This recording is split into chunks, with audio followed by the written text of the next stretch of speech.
Bonjour my friends, I'm Frankie and welcome to Club Foodie. Each country has its own traditional favorites during the holidays.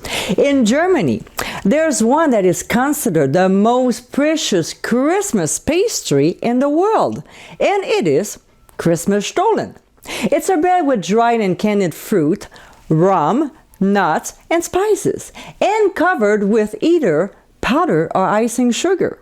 In today's episode, I'll show you how to make my Christmas Stollen. The recipe turns out light and fluffy, unlike other Stollen you may have tried. This German version of fruitcake is a beautiful pastry to serve during the holidays. It takes some time, but the results are absolutely delicious. So my friends, let's get cooking. In a medium bowl, we'll combine raisins, currants, cranberries, along with candied lemon and orange peels. Then we'll give a quick stir before pouring the rum over, and we'll stir until well mixed. We'll let it sit for 2.5 hours, stirring often so the fruits can absorb the rum. Meantime, in a small skillet over medium heat, we'll toast half a cup of sliced almonds until lightly browned, about 3 to 4 minutes. If you end up with burned ones, just discard them. Then we'll set them aside to cool completely. Next, in a medium saucepan over medium heat, we'll combine milk, sugar, salt, almond extract, and 1.5 sticks of unsalted butter, which is 3/4 cup.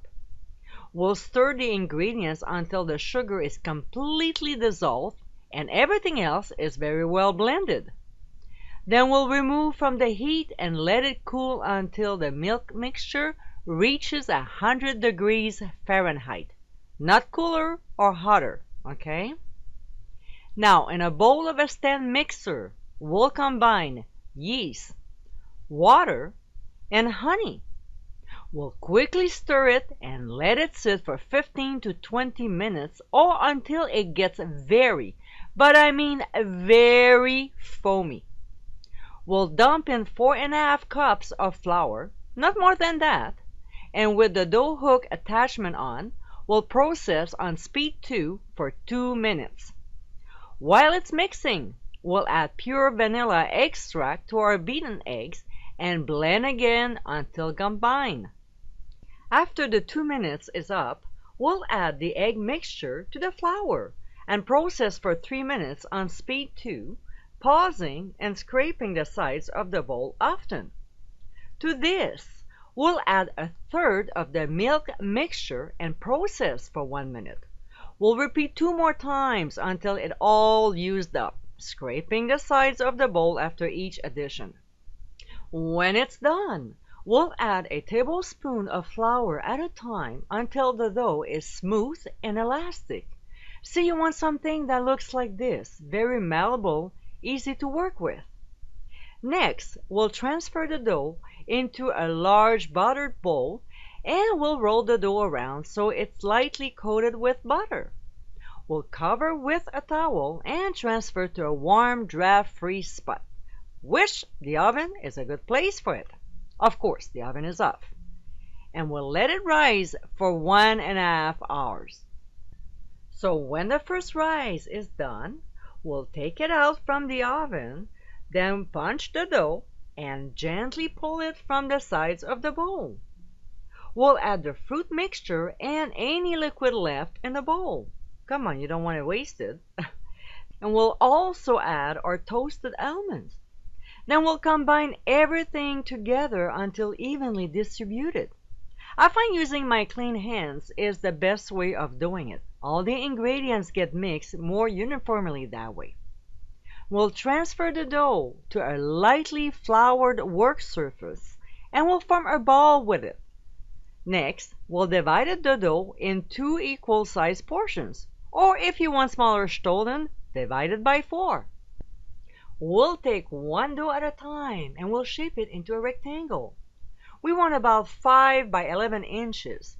Now, if you're making a smaller Stollen, you should shape it into 2.5 by 6 inches, okay?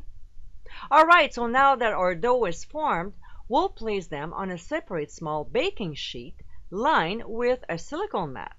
Or if you don't have a silicone mat, just use parchment paper and grease it with butter. We'll cover each baking sheet with a towel and transfer them back to the oven. Remember, oven is off, right? Then we'll let them proof for 1 hour. We'll remove them from the oven and preheat it to 250 degrees. When the temperature is reached, we'll transfer the dough back and bake for 35 minutes or until golden brown.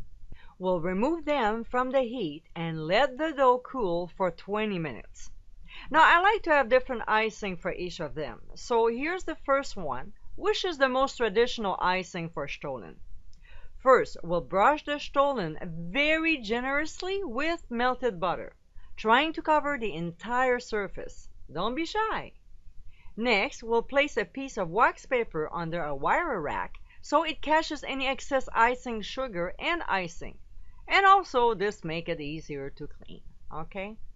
Then we'll transfer the buttered Stollen on the wire rack, and using a sieve, we'll dust a 1/4 cup of confectioner's sugar all over. And we're done decorating the first Stollen. So we'll let it cool completely on a wire rack. Now, to decorate the other one, we'll combine 3/4 cup of confectioner's sugar with milk, and we'll stir until well mixed. The consistency we need to obtain here is a thick icing, so you might have to add more sugar. We want the icing to be easy to drizzle, but at the same time, thick enough to stick to the Stollen, okay? So with the second Stollen that we let cool for an extra 30 minutes, we'll place on a wire rack, then drizzle all the icing over with a back and forth motion. Take your time. It has to be pretty. Come on. Then we'll sprinkle 2 tablespoons of blanch sliced almonds, trying to spread them evenly. And we're done decorating the second Stollen. For proper storage methods, please refer to the blog. And my friends, this is our Christmas Stollen. This Christmas treat is a delight to enjoy during the holidays. See how Christmassy they are? And it tastes even better than they look. I'm sure you wish you could have a slice right now. I hope you give it a try soon, and be sure to visit clubfoodie.com for ingredient amounts and more info. Until next time, my friends, bon appétit!